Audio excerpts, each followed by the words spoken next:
Well, when we hear the word hibiscus, usually we think of something tropical, and while Oklahoma feels pretty tropical and steamy right now, we definitely have a winter. But there are hibiscus that are hardy here throughout the winter, and one of these is the rose mallow, also known as the hardy hibiscus. And you can see here that it is a very large plant. Now, rose mallow can actually grow to be about 8 feet tall. However, the norm is around 4 to 5 feet tall. It has a nice large green leaf, and the great thing about it is it has a beautiful, large, almost dinner plate size flower on it. Now, like all hibiscus, this flower only blooms for a day and then it's gone. However, when the plant is covered with buds, like you see here, there's always going to be a flower blooming at some point in time. So this really makes a nice show in the garden. The other nice thing about this plant is even though it gets so tall, it has very tough stems. You can see here it has a very sturdy stem, and it really doesn't need to be staked. This can withstand some pretty severe winds and keep on standing up. So this is also a great thing about growing the hardy hibiscus in Oklahoma. Now, it likes somewhat marshy conditions. It's native to the southeastern part of the state in marshes, and while we haven't had a very wet summer this year, everybody usually has a spot where maybe the hose drips or something else that keeps it too wet to grow other plants. You might think about growing a rose mallow in that spot. The other nice thing about this plant is that it's pretty easy to grow. It's easy to share with your friends too, because you can collect the seeds or take cuttings right now. Now, we've had actually some questions on how to save the seeds from a hardy hibiscus, and I've got a pod here that I wanted to show you. You want to wait until they ripen on the plant. This is pretty much standard for most seeds. You want to wait and let them ripen on the plant until this starts to split. So you might watch it as it turns brown so that you don't lose too many seeds, and then harvest it as it starts to split. Now, if we open this pod up, you can see that we've got seeds inside, and what we'll want to do is go ahead and take those seeds out,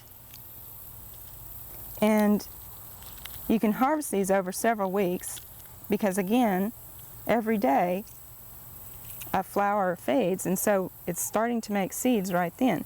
Now, after we get several seeds here, you'll want to inspect those seeds for any insect damage or disease, and also discard any seeds that might be shriveled. And here we have some pretty nice big plump seeds, and we don't see any holes in those for insect damage. Then what we'll want to do is place these seeds on a plate or a piece of newspaper and let them sit out for a week and make sure that they're good and dry before we store them. Now, to store seeds, you basically want to follow the rule of thumb that the temperature plus the humidity should not exceed 100. So you can kind of play with that there. However, one of the best places to store seeds is in a cool, dark, dry place, and for a lot of us, in the refrigerator works very well. The thing that you want to do before you store your seeds is to place them in an airtight container. Baby food jars or mason jars with a new seal, a new lid on them, are very good places to store these seeds. So make sure the seeds are good and dry, and then place them in that container, and then you can store them to bring them out next spring and plant. Now, if you decide to store your seeds in the refrigerator, one thing that you want to remember is when you go to plant them, you want to bring that jar of seeds out, let it come to room temperature before you ever open the jar. The reason for this is that if you open the jar, you can get condensation inside, and that will actually rehydrate some of those seeds, and it will cause them to lose viability.